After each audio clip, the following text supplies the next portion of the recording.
Python syntax.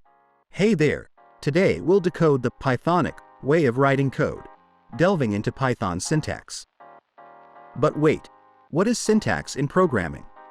Simply put, syntax is a set of rules that define how programs written in a programming language should be structured. It's like the grammar of a programming language. Python syntax is revered for its clarity and simplicity. So, let's break it down. To start with, Python uses indentation to define blocks of code. Other languages use braces, but Python uses good old spaces or tabs. For example, this code will print the message because the condition is true. Notice how the print statement is indented to show it's part of the if block. Next, Python uses the hash symbol to denote a comment.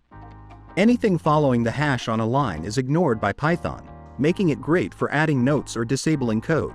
Lastly, Python uses newline characters to end statements, so you don't need semicolons at the end of each line. And there you have it, a quick dive into Python's clean and efficient syntax.